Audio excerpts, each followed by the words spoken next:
ஆக்சுவலாக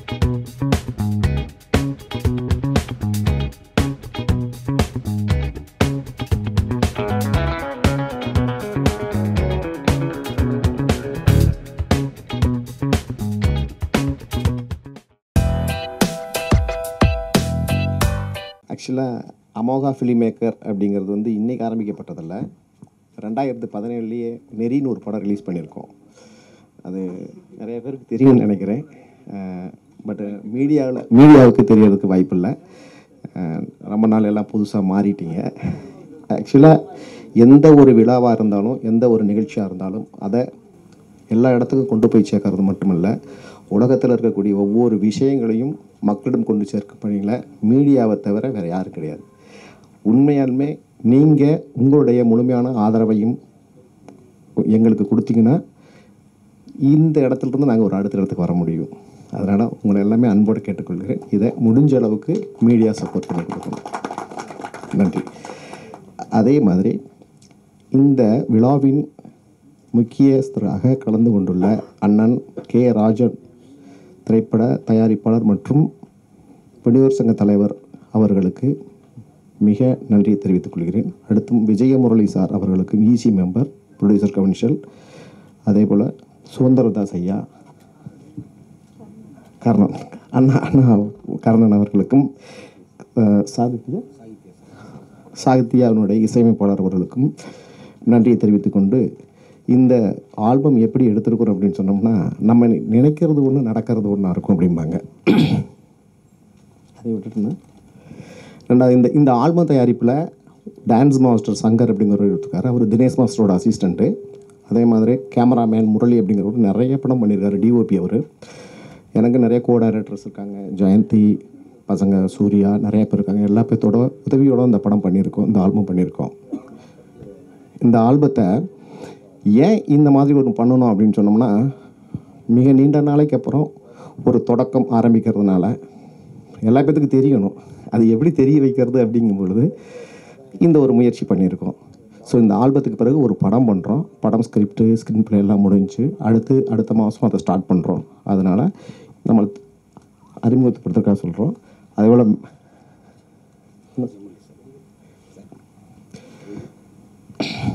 இந்த ஆல்பம் வந்து நடிச்சிருக்க ஹீரோயின் வந்து மிக பாப்புலரானவங்க. சாதாரணமாக வந்து சிம்பிளாக இட போடுற ஆட்கள் கிடையாது. அவங்க பேர் ஐஸ்வர்யா ஹரிசங்கர். அவங்க நார்த்தில் சோஷியல் மீடியாவில் பயங்கர ஃபேமஸானவங்க. ஏறத்தாழ 11 லேக் வந்து சப்ஸ்கிரைபர் மட்டும் வச்சுருக்காங்க. யூடியூப் சேனல் மட்டும் இல்லை, எல்லா இடத்துலையும் அவங்க பயங்கர ஃபேமஸ். அவங்க ஒரு ரீல் போட்டாங்கன்னாவே மினிமம் 1 லட்சம் பேருக்கு மேலே லைக் பண்ணுறாங்க. நீங்கள் போய் பார்த்தீங்கன்னா தெரியும் எல்லா பேருமே. ஸோ அந்தளவுக்கு மிக ஃபேமஸான அந்த பொண்ணு இங்கே வந்து நடிக்கிறது காரணம் தமிழ் இண்டஸ்ட்ரி அந்த பொண்ணு பிடிச்சிருக்கு. நான் ஏதாவது ஹீரோயினாக வரணும் அப்படின்னு விரும்புகிறாங்க. எனக்கு தெரிஞ்சவங்கனால அவங்க வந்து நடிச்சிருக்காங்க. இதுதான் உண்மை. ரெண்டாவது, இந்த ஆல்பத்தில் வந்து ரிலீஸ் பண்ணும் பொழுது அவங்க இங்கே வர்றத மாதிரி இருந்துச்சு. பட் அன்ஃபார்ச்சுனேட்லி அவங்களுக்கு இன்னொரு ஃபங்க்ஷன் இருக்கிறதுனால வர முடியல. ஸோ நீங்கள் இந்த ஆல்பத்தை மீடியா எல்லாரும் மிக சப்போர்ட் பண்ணி அடுத்த லெவலுக்கு எங்களுக்கு ப்ரொமோட் பண்ணணும்னு மிக அன்போடு கேட்டுக்கொள்கிறேன். நன்றி. மன்னிப்பு கேட்டுக்கொள்கிறேன். சாலையின் வழியாக வருகிற பொழுது அங்கங்கே டிராஃபிக் மாட்டிக்கிட்டேன். ஆனால் இருந்தாலும் இந்த இசை டிவியில் முழுமையாக பார்க்க முடியவில்லை என்றாலும் இந்த படத்தை இழக்கி நடித்திருக்கிற கதாநாயகன் பக்கத்தில் அமரக்கூடிய ஒரு வாய்ப்பு கிடைத்தது. அதேபோன்று இந்த நிகழ்ச்சிக்கு தலைமை தாங்கி கொண்டிருக்கும் எங்களுடைய மூத்த முன்னோடி ஐயா ராஜன் அவர்களையும், இந்த தயாரிப்பாளர் சங்கத்தினுடைய செயற்குழு பிஆர் சங்க தலைவர் என்னுடைய போற்றுக்குரிய அன்பு சகோதரர் அவர்களையும் அவருடைய மைத்தினர்களையும், இந்த நிகழ்ச்சிக்கு வருகை தந்திருக்கும் அனைத்து நல்ல உள்ளங்களையும், இயக்குனர் கூறியது போல இந்த திரைப்படத்தை மிக அற்புதமாக மீடியாக்கள் வாயிலாக வெற்றி பெற வழிவகை செய்ய வேண்டும் என்று அவர் வைத்த வேண்டுகோளை நானும் வேண்டுகோளாக வைத்து இந்த திரைப்படத்தை அனைவரும் திரையரங்கில் பார்த்து இந்த படத்தை வெற்றியடைய செய்ய வேண்டும் என்று இந்த வாய்ப்புக்கு நன்றி கூறி விடைபெறுகிறேன். நன்றி, வணக்கம். அனைவருக்கும் வணக்கம். இந்த ஆல்பத்தில் நடிகர் மோகன்குமார் சார் அவர்கள் நன்றாக நடித்திருக்கிறார்கள். இதற்கு முன் நெறி என்ற படத்தை அவர்கள் தயாரித்து வெளியிட்டார்கள். அந்த படத்தில் மிக நன்றாக நடித்திருப்பார்கள். பார்ப்பதற்கு மிக பண்பட்ட நடிகர் நடித்தது போல் யதார்த்தமாக நடித்திருப்பார். நடிக்க வேண்டும் என்று முகத்தை சுளித்து முகத்தில் பாவனைகள் காட்டி நடித்திருக்க மாட்டார். யதார்த்தமாக ஒரு குடும்பத்தில் என்ன நடக்குமோ அதுபோல் அந்த பாவனை காட்டி நடித்திருப்பார். அதில் அந்த படத்தில் நானும் நடித்தேன். என்னையும் நடிக்க வைத்தார். பிஃபோர் இன்டர்வல் ஆஃப்டர் இன்டர்வல் ரெண்டுலேயுமே நான் ஃபுல்லாக வருவேன். 6 சீனும் நல்லா நடிக்க வைச்சார் என்ன. அவருடைய எண்ணமெல்லாம் எப்படின்னாக்கா, அவர் மட்டும் இல்லை, அவர் கூட இருக்கிறவங்களையும் முன்னேற்றி விடணும், எல்லாரும் முன்னேறணும், நம்ம நல்லா இருக்கணும் அப்படிங்கிற ஒரு நல்ல கொள்கை உள்ளவர். நல்லவர், வல்லவரும் கூட. திரையில் நன்றாக நடிப்பார். இந்த ஆல்பத்திலும் நன்றாக நடித்திருக்கிறார். நன்றாக அந்த பாவனைகள் நன்றாக இருக்கிறது. அடுத்த படம் தயாரிக்கப் போகிறார். அந்த படத்தில் இன்னும் நன்றாக நடிப்பார். இப்பொழுது நடித்து கொண்டிருக்கும் நடிகர்களை போல் அல்லாமல் அவர்களை விட அதிகமாக நடித்து பேரும் புகழும் பெற வேண்டும் என்று கேட்டுக்கொண்டு ஆண்டவனை வேண்டிக் கொண்டு விடைபெறுகிறேன். நன்றி, வணக்கம். நீங்கள் பேசுகிறது எல்லாமே டபுள் மீனிங்காக தான் இருக்குங்க. அங்கேருந்து பின்னாடி இருந்து சென்டரில் நின்று போடுங்கிறான் ஒருத்தன். எல்லாருக்கும் வணக்கம். நீங்கள்லாம் எவ்வளோ பேர் இசை ஆல்பத்துக்கு இந்த அளவுக்கு கவரேஜுக்கு வருவீங்கன்ட்டு மோகனுக்கு தெரியல. அதனால் அவர் சரியாக பேசலை உங்களை வரவேற்று. ஆமாம், நான் திடீர்னு பார்த்தோன்னே அவரே ஷாக் ஆகிட்டார். கிட்டத்தட்ட 40 பேர் கேமரா வச்சு நின்ன உடனே வாங்கிட்டார். ஸோ மேடை இல்லாமல் இருந்தோம்ல, சென்னை செங்கல்பட்டு திரைப்பட விநியோக சங்க தலைவர் நடிகர் திரு கே ராஜன் அவர்களே. அவர் சினிமா ரொம்ப நேசிக்கிறவர். எந்த ஒரு பிரச்சனை ஒரு தயாரிப்பாளருக்கு இல்லை சினிமா கலைஞனுக்கு ஏதாவது ஒரு பாதிப்புன்னா முதலாளாக நின்று குரல் கொடுக்குறவர் கே ராஜன் அவர்கள் தான். ஸோ அவருக்கு இந்த இசை ஆல்பத்தை வெளியிறதுக்கு முழு தகுதியும் உள்ளவர். அதனால தான் அவரை செலக்ட் பண்ணி கூப்பிட்ருக்காங்க. அவருக்கு நம்ம மோகன் சாரோட நன்றி தெரிவிச்சுக்கிறோம். அதே மாதிரி திடீர் சாம்பார், திடீர் ரசம், திடீர் இட்லி மாதிரி திடீர்னு ஒரு விஐபி கூப்பிட்டோம். அதுதான் கருணாகரன், தயாரிப்பாளர் சங்கத்தின் சிறப்பு செயற்குழு உறுப்பினர். அவர் இப்போ ஒரு படம் பண்ணார். அந்த படத்து டைட்டில் கேட்டிங்கன்னா நீங்கள் இன்னும் கைத்தட்டி ரசிப்பீங்க. காதலி என்னை காதலி டைட்டில். அது ரிலீஸ் பண்ணார். அடுத்ததாக ஒரு படம் இப்போ ஷூட்டிங் போயிட்டுருக்குது. அவருக்கும் இந்த மோகன் சார்பில் நன்றி தெரிவிச்சுக்கலாம். அப்புறம் நம்ம கேமராமேன் இருக்கார் இல்லையா, முரளி, அவருக்கு நம்ம ரொம்ப நாள் நண்பர். அவர் ஒரு திறமைசாலி.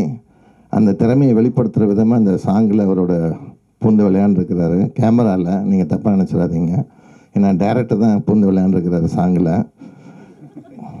அவர் பாருங்கள், இப்போ இதில் ஃப்ளெக்ஸ்லேயே பார்த்தீங்கன்னா இந்த பொண்ணு இடுப்பில் கை வச்சுட்டு எடுக்காமே நிற்கிறாரு. அப்புறம் மியூசிக் ராஜ்பாஸ்கர், அவருக்கும் நல்லாயிருக்கு இந்த மியூசிக்கு. அப்புறம் சிறப்பு விருந்தினர் வந்திருக்கு சுதந்திரதாஸ் அவர்களுக்கும் நம்ம நன்றி தெரிவிச்சுக்கலாம். சுதந்திரதாஸ் இண்டிபெண்டன்ஸ் பாட்டு தான் எழுதுவார்னு நினச்சிடாதீங்க, எல்லா பாட்டும் எழுதுவார். அதே மாதிரி டான்ஸ் மாஸ்டர் சங்கருக்கு நம்ம நன்றி தெரிவிச்சுக்கணும், நல்லா எடுத்து கொடுத்துருக்குறாரு. அப்புறம் இந்த ஆல்பத்தை தயாரித்தவர் பரத். இவர் யாருன்னா, இந்த படத்தில் ஹீரோவை 5 பொண்ணுங்க கூட விளையாண்டார் பார்த்தீங்களா, மோகன், அவரோட பையன். இவ்வளோ பெரிய பையனை வச்சுக்கிட்டு அவர் பரவாயில்ல, அப்பாவுக்கு விளையாடுறதுக்கு பையன் செலவு பண்ணியிருக்கானா, அதுவே பெரிய சந்தோஷம்தான். ஆனால் இதில் அந்த சாங்கு பார்த்தவங்களுக்கு தெரியும், அந்த பொண்ணு மட்டும்தான் தொப்பலை காட்டி ஆடிட்டுருக்கு. மற்ற குரூப்புக்கெல்லாம் க்ளோஸ் பண்ணிட்டார் டைரக்டரு. ஏன்னா மற்றவங்களோட குரூப்பை பார்த்துட்டு இருந்தால் நம்மளை பார்க்க மாட்டாங்கன்னு ஒரு சுயநலம்னு நினைக்கிறேன்.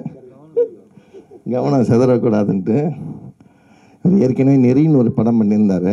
இப்போ மறுபடியும் சின்ன கேப் விட்டு வந்திருக்கிறாரு. அடுத்தடுத்து படம் பண்ண போகிறாரு.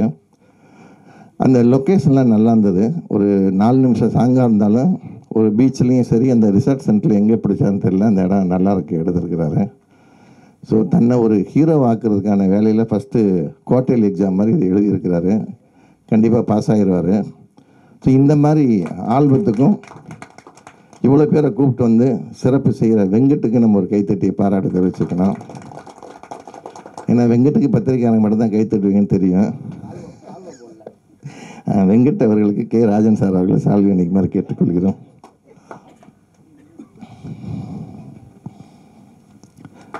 அதே மாதிரி அவர் கூட உறுதுணையாக இருக்கும் சத்யா அவர்களுக்கும் சால்வை அணிக்குமாறு கேட்டுக்கொள்கிறேன்.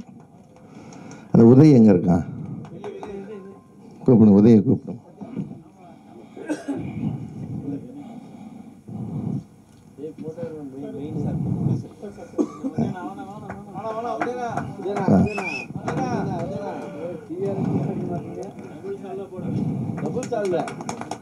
அதே மாதிரி இன்வெஸ்ட் பண்ணுறவங்களை எப்பயுமே இந்த ப்ரொடியூசர் எல்லாம் மறந்துடுவாங்க. அவர் ஞாபகம் வச்சு பரத்துக்கு கே ராஜன் அவர்களை சால்வை அணிக்குமாறு கேட்டுக்கொள்கிறேன்.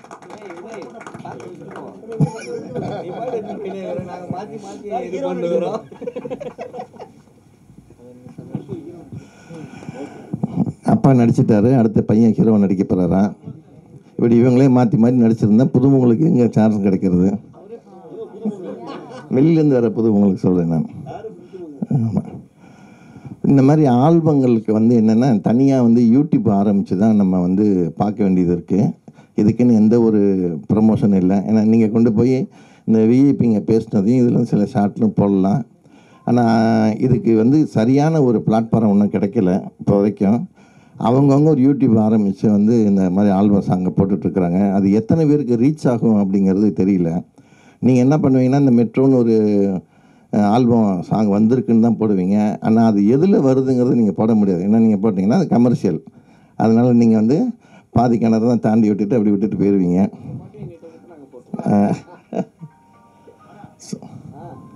ஸோ அதனால் நீங்கள் வந்து முடிஞ்ச வரைக்கும் இந்த மாதிரி ஆல்பம் சாங்க்கெலாம் நீங்கள் வந்து கொஞ்சம் ரொம்ப சப்போர்ட் பண்ணிங்கன்னா இன்னும் இந்த மாதிரி நிறைய நியூ கமர்ஸ் வருவாங்க. நீங்களும் அடிக்கடி இந்த மாதிரி ஆல்பம் சாங்கை பார்க்கலாம். உங்களுக்கெல்லாம் வருத்தம் தெரியுது, ஏன்னா நடித்த ஆர்டிஸ்ட் வரலங்கிறதுனால உங்கள் முகத்தில் அப்படியே ஒரு சோகம் இலையோடுது. கவலைப்படாதீங்க, அடுத்த சாங்கில் கொண்டு வந்துடுவார் டைரக்டர். இல்லைன்னா இதை விட ஒரு நல்ல ஆர்டிஸ்ட்டை கொண்டு வந்து நடிக்க வைக்கலாம். ஆனால் ஒரு நேர்த்தியான சாங்கு, ஒரு கஜகஜான்னு இல்லாமல் வளவளன்னு இல்லாமல் ஒரு மாஸ்டர் வந்து நல்லா நீட்டாக எடுத்திருக்கிறாரு. அதனால் அவருக்கும் இந்த நேரத்தில் நன்றி தெரிவிச்சுக்கலாம். ஸோ இவ்வளோ தூரம் பொறுமையாக நின்று கேட்டதுக்கு அடுத்து வந்து பரபரப்பான ஒரு இடி முழக்கம் இருக்குது. உங்களுக்கு சார் பேசுவார். நன்றி, வணக்கம். வந்திருக்கும் மீடியா நண்பர்கள் அனைவருக்கும் என்னுடைய வணக்கத்தை தெரிவித்துக் கொள்கிறேன். மற்றும் மேடையில் அமர்ந்திருக்கும் Rajan sir, Karunakaran sir, PRO Vijayamurali sir, Venkat sir, Sugandhiradas, அவர் மூலிமா தான் எனக்கு சார் வந்து மோகன் குமார் சார் வந்து அறிமுகமானார். இந்த சாங்கில் எனக்கு கொஞ்சம் சார் ஒரு ஐடியா, ஒரு ஸ்டுடியோவில் வந்து என்னை பார்த்தாரு. அப்போ நான் ஃபாரின் போயிட்டேன், நான் வெளிநாடு போகிற வேலை இருந்தது, போயிட்டேன் நான். அப்போ தான் சார் எனக்கு வந்து அறிமுகமானார். இப்போ பாட்டை கேட்டேன், ரொம்ப அருமையாக இருக்குது. ஒரு திரைப்படத்தில் பார்க்குற சாங் மாதிரி நானும் நிறைய படம் பண்ணியிருக்கேன், அருமையாக இருந்தது. இதை வந்து நீங்கள் வந்து மீடியாவில் இருக்க அனைவரும் வந்து இதை கொஞ்சம் நல்லா ப்ரொமோட் பண்ணணும். இந்த சாங் வந்து மிகப்பெரிய அளவுக்கு இது வெளியே வரணும். ரெண்டாவது சாருடைய மகன் பெரிய லெவலுக்கு வரணும்.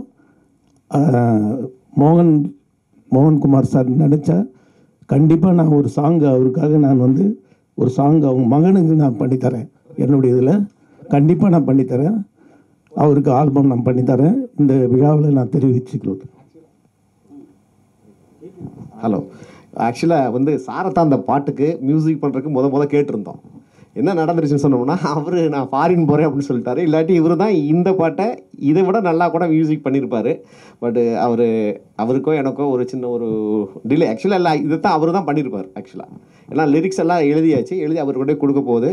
அவர் கொஞ்சம் நான் வெளியில் போயிட்டு வரேங்கிறதுக்குள்ளே எனக்கு அர்ஜென்ட்னால அது பண்ணிட்டேன். ஆக்சுவலாக இவர் தான் பண்ணியிருக்கணும். சாரி. சாருடைய மகனுக்காக நான் ஒரு சாங் நான் கண்டிப்பாக பண்ணித்தருவேன். அது வந்து என்னுடைய செலவுலேயே நான் ஃபுல் சாங் நான் பண்ணித்தரேன். அவர் வந்து நடிக்கணும். கண்டிப்பாக ஒரு மாண்டேஜ் சாங்கு பிரமாதமாக வரும். ஒரு திரைப்படத்துக்கு ஈக்குவலாக நானும் பண்ணித்தருவேன். இந்த பாடல் மிக அருமையாக இருந்தது. இதில் ஒர்க் பண்ணவங்க அத்தனை பேரும், பாடலாசிரியர், ஒளிப்பதிவாளர், நடித்தவங்க எல்லாருமே, சாரும் வந்து நல்லா பண்ணியிருக்காரு. இந்த சாங் வந்து பெரிய அளவுக்கு வெற்றி பெறுறதுக்கு நீங்கள் எல்லாருமே மீடியாவில் இருக்க அத்தனை பேரும் வந்து ப்ரொமோட் பண்ணணும். ஓகேங்களா? நன்றி, வணக்கம். Romba, thanks first of all. Thanks for being here and having your time with us for this afternoon and evening session. For everyone who worked in the project, thanks for being there and being with us and being optimistic through the whole project. And it's glad to know we are here for today. And thank you everyone. அன்பிற்குரிய சுதந்திரதாஸ் அவர்களே மற்றும் இங்கே வாழ்த்தி பேசிய அத்தனை பேரையும் நான் வாழ்த்து வணங்கி, ஒரு சிறிய முயற்சி ஆனால் ஒரு பெரிய மனசு.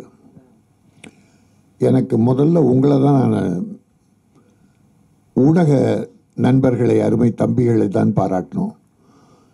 ஒரு சாங்குனாலும் அவங்க நிறைவாக, மன நிறைவாக வந்து ஒரு சின்ன ப்ரொடியூசராக இன்றைக்கி ஒரு அடுத்து படம் எடுக்க போகிறாரு. ஆனால் அவர் முதல் முயற்சிக்கு நீங்கள் வந்திருக்கீங்களே, உங்களை நான் முதலில் பாராட்டுகிறேன். ஏன்னா அவர் சாங் எடுத்துட்டார், ஆடிட்டார், டான்ஸு கூட ஆடினாங்க. நாம் எல்லாரும் அந்த பெண்களை மொத்தமாக பார்த்தோம். ஆனால் ஒருத்த மட்டும் அந்த இடுப்பு மட்டும் பார்த்தான். விஜய் முரளி அந்த இடுப்புலேருந்து இன்னும் கையை எடுக்கலன்றான். அப்போ நம்ம வந்து முழுக்க நடனத்தை பார்த்தோம். அப்போ விஜய் முரளி இடுப்பை மட்டும் பார்க்குறான் இல்லையா? அவன் ரசனை. எதுலேயுமே ஒரு சின்ன குசும்பத்தை சேர்ப்பது விஜய் முரளிய மனம், ஒரு சிரிப்புக்காக, ஒரு தமாஷ், அவ்வளோதான். இதில் அருமை சகோதரர் மெட்ரோ ரயிலாட்டம் சீறி போகாதே, மேக்னட் மைண்டாலே ஒட்டி பார்க்காதே என்கிற அந்த பல்லவியில் துவங்குகிற அந்த பாட்டு பெரிய அர்த்தத்தை கொடுக்கவில்லை, பெரிய கருத்துக்களை சொல்லுகிறல, ஒரு பொழுதுபோக்கு, ஜாலியாக. அவரும் அதில் ஹீரோவா அருமை தம்பி மோகன்குமார் அவரே அந்த பாட்டை எழுதியிருக்காரு. அவர் கூட நடனம் ஆடியிருக்காரு. பாடி லாங்குவேஜ் நல்லா இருக்குது. நான் அந்த மாதிரி உருவம் படைச்சவங்க டான்ஸ் ஆடுறது ரொம்ப கஷ்டம். ஆனால் அந்த பெண்களுக்கு ஈடு கொடுக்குற அளவிற்கு அவர் நிறைவாக பண்ணியிருக்கார். நம்ம செகண்ட் டைம் பார்க்கும்போது கூட இன்னும் கொஞ்சம் அதை பார்க்கணும் மாதிரி தான் தோணுச்சு. ஆக அந்த அளவுக்கு அதில் அதிக கவர்ச்சி குறைவாக இருந்தது. விரசம் இல்லை, விரசம் இல்லாமல் கவர்ச்சி இருந்தது. அது வேணும். இப்போ யங்ஸ்டர்ஸ் பார்க்கணுன்னா சும்மா அவர் புதுசு பார்க்கணும், எல்லாரும் பார்த்துட மாட்டாங்க. அதுக்கு கொஞ்சம் நம்ம ஒரு ஊறுகாய் தொட்டுக்கிற மாதிரினா அதை நாகரிகமாக பண்ணியிருந்தார். எல்லாரும் பார்க்குற அளவுக்கு நாகரிகமாக பண்ணியிருந்தார். தாய்மார்களும் பார்க்கலாம். அதுதான் எனக்கு வேணும். தமிழ் சினிமாவில் தாய்மார்கள், தங்கச்சி, அக்கா, குழந்தை, அம்மா எல்லாரும் படம் பார்க்கணும். அதை கண்ணை கூசி அட பாவி அப்படின்னு சில விரச காட்சிகள் நான் உங்களுக்கு தெரியும். ஒரு முறை நம்ம தனுஷ் ஒரு படத்தில், அந்த கௌதமேனன் படம் பூரா முத்தம் பார்க்குறதுக்கே சங்கடமாக போச்சு. தாய்மார்கள்லாம் கூச்சப்படுறதுக்கு அதை நான் அட்டாக் பண்ணி பேசினேன். அது தவறு.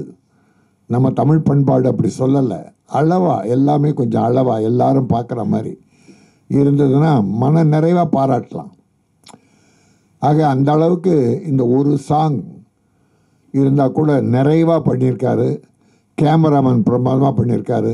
இசையும் நல்லா கேட்குறதுக்கு நல்லா இருந்தது. இது மக்களை சென்று சேரும். அதற்கு உங்கள் உறுதுணை தான் வேண்டும். எவ்வளோ சின்ன படங்களை ப்ரமோட் பண்ணியிருக்கீங்க. பெரிய படங்களை கூட கொஞ்சம் குறைச்சி பண்ணுவீங்க. ஆனால் சின்ன படங்களை நிறைவாக பண்ணணும். அதான் தர்மம். சின்னவங்களை தூக்கி விடுங்க. நாளைக்கு அவங்க நம்ம பார்க்க போகிறதில்ல. தூக்கி நீங்கள் 2-3 ஹீரோ வந்திருக்காங்க, புது ஹீரோக்கள். பார்த்த உடனே தூக்கி எங்கேயோ கோடிக்கு போயிட்டாங்க. ரொம்ப சங்கடமாக இருக்குது. எடுத்த உடனே இந்த கோடியா, எம்ஜிஆர், சிவாஜி எல்லாம் அந்த காலத்தில் 2 படம் வெற்றி பெற்ற 5000 10,000 தான் ஏற்றுவாங்களாம். அது கேட்குறதுக்கே ரொம்ப சங்கடப்பட்டு கேட்பாங்க. ஒரு விஷயம் மட்டும் நான் இருந்தேன் அப்போது. பேசும் தெய்வம்னு ஒரு படம், Sivaji, KS Gopalakrishnan direction, super hit பேசும் தெய்வம். அதுக்கப்புறம் சிவாஜியுடைய தம்பி தான் டேட் பார்ப்பார், சிவாஜி பார்க்க மாட்டார். சம்பளம் பேசுகிறதெல்லாம் சிவாஜி தம்பி சண்முகம். அவர் கற்பகம் ஸ்டுடியோவுக்கு KS கோபாலகிருஷ்ணன்கிட்ட வந்து சும்மா ஏதோ பேசிட்டு படம் பிரமாதமாக போகுது, நல்லா போகுது, நல்ல கலெக்ஷன். ஏன் முதலாளி, போன படம் 75,000 கொடுத்தீங்க, இது பேசும் தெய்வத்துக்கு சம்பளம் 75,000 சிவாஜிக்கு. படம் சூப்பர் ஹிட்டு. இந்த படத்தில் ஒரு 25,000 போட்டு 1 லட்சமாக கொடுக்கக்கூடாதா? கெஞ்சினாருங்க. 1,25,000க்கு அந்த சிவாஜி கணேசனுடைய தம்பி சண்முகம் அவ்வளோ ரெக்வஸ்ட் பண்ணாருங்க. கடைசியில் எவ்வளோ தெரியுமா போட்டு கொடுத்தாரு? 15,000 போட்டு 90,000 கொடுத்தாரு அந்த காலத்தில்.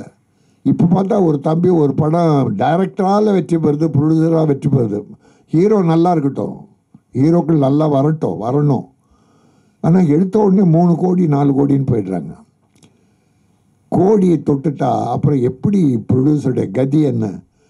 அதனால தான் இன்றைக்கி ப்ரொடியூசர் கவுன்சிலில் ஒரு ஸ்ட்ரைக் அறிவிக்கிற அளவுக்கு ப்ரொடியூசர்களுக்கு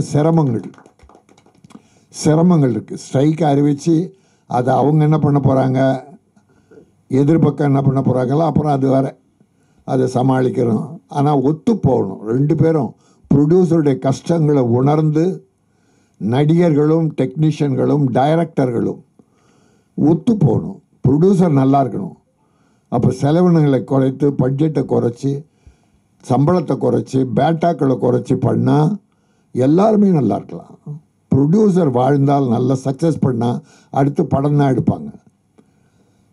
நடிகர்கள் சம்பளம் 2 கோடி 3 கோடி வாங்கினா சொத்து தான் வாங்குவாங்க. அந்த பணம் திரும்பி ஃபீல்டுக்கு சினிமாவுக்கு வராது. ஆனால் ப்ரொடியூசர் ஜெயிச்சா அதை வர்ற பணம் அடுத்து படம் தான் எடுப்பாங்க. அதனால தான் ப்ரொடியூசர் நல்லா இருக்கணும். அதனால் ஆயிரக்கணக்கான தொழிலாளர் குடும்பங்கள் பிழைக்குது. என் வருத்தம், என்னுடைய கவலையெல்லாம் அதுதான்.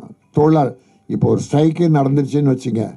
முன்னொரு தடவை விஷால் ப்ரொடியூசர் கவுன்சில் தலைவராக இருந்தப்போ கியூப் ரேட்டை குறைக்கணும். அப்போ 8,000 ரூபா வாரத்துக்கு கியூப் ரேட்டை குறைக்கணும்னு ஒரு ஸ்ட்ரைக் அறிவித்தார். ப்ரொடியூசர்ஸ் படம் எடுக்கக்கூடாது. 4 மாதமாக இன்னும் போச்சுன்னு நினைக்கிறேன். எவ்வளோப்பா? அந்த தொழிலாளிகள், துணை நடிகர்கள் பட்ட கஷ்டம் இருக்க அந்த 4 மாதம். பெரிய நடிகர்கள்லாம் ஒரு டொனேஷன் கொடுத்தா அரிசி பருப்பெல்லாம் வாங்கி கொடுத்தாங்க. அப்போது அந்த தொழிலாளியுடைய கஷ்டம். அதனால் ப்ரொடியூசர் கவுன்சிலுடைய நியாயமான கோரிக்கைகளை உணர்ந்து நடிகர் சங்கமம் ஒத்து ஸ்ட்ரைக்கே இல்லாமல் பேச்சுவார்த்தை மூலமாக இதை முடித்தா நல்லதுன்னு என்னுடைய வேண்டுகோள். அது நடக்கும், நிச்சயமாக அது நடக்கும். எனக்கு இந்த தம்பி அடுத்து முதல்ல நெறின்னு ஒரு படம் பண்ணியிருக்கார் மோகன்குமார். நல்ல படமாக அதை ஒரு விஷயம் சொன்னார். அந்த கதையை ரைட்ஸ் வாங்கி விஜய் நடித்த ஒரு படம் எடுத்தாங்களாம்,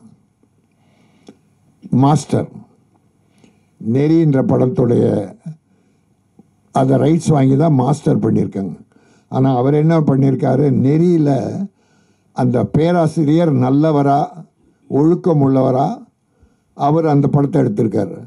அதை ரைட்ஸ் வாங்கினவங்க அந்த ப்ரொஃபஸர் விஜய் குடிகாரனா முதல் ஷாட்டே குடிக்கிற ஷாட்டிலேருந்து ஆரம்பித்து அப்புறம் திருந்துறாரு, கஞ்சா கிடத்துற, அப்படி அந்த ஒரு நல்ல கதையை குடிகார கதையாக்கியது அந்த பெரிய ஹீரோக்கள். ஆக அந்த மாதிரி ஒரு நல்ல படம் நெறி என்ற படத்தை எடுத்தவர் இப்போ ஒரு ஆல்பத்தின் மூலமாக மறுபடியும் வந்திருக்கார். அடுத்து படம் பண்ண போகிறாரு. அவர் படம் பண்ணோம், நல்ல படம் பண்ணோம். தமிழ் கலாச்சாரம் பண்பாடு மிக்க அற்புதமான படம் பண்ணோம். தமிழக மக்கள் நிச்சயம் ஆதரிப்பார்கள். நல்ல படங்கள் இன்றைக்கி நல்லா ஓடுது. கதை களம்னா முக்கியம், ஹீரோலாம் அப்புறம். கதையை ஒழுங்காக பண்ணுங்க, அதுக்கு செலவு பண்ணுங்க.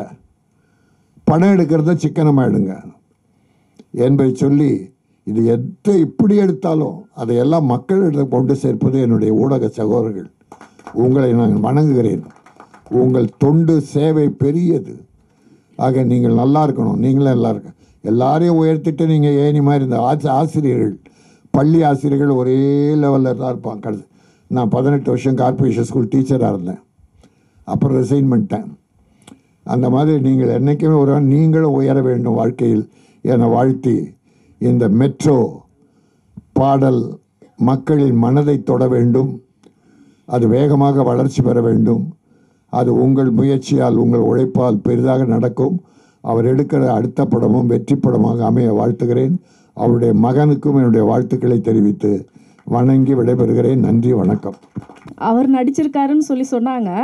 பட் ஆனால் கூட பையன் இருக்கும்போது அது இன்னும் நல்லா டீனேஜுக்கு நல்லா என்கரேஜாக இருக்கும். ஏன்னா அப்பா பண்ணிட்டு இருக்கும்போது பையன் பக்கத்தில் இருக்கும்போது ஈகோ எப்படி இருக்கும் கொஞ்சம் யோசிச்சு பாருங்கள். அப்பாவை விட நல்லா பண்ணணுன்ட்டு இருக்கும். ஆனால் அப்பாவை வாழ்த்த முடியாது. இருக்குமா இருக்காதா? மீடியாவுக்கு எல்லாருக்கும் தெரிஞ்ச விஷயந்தான் இது.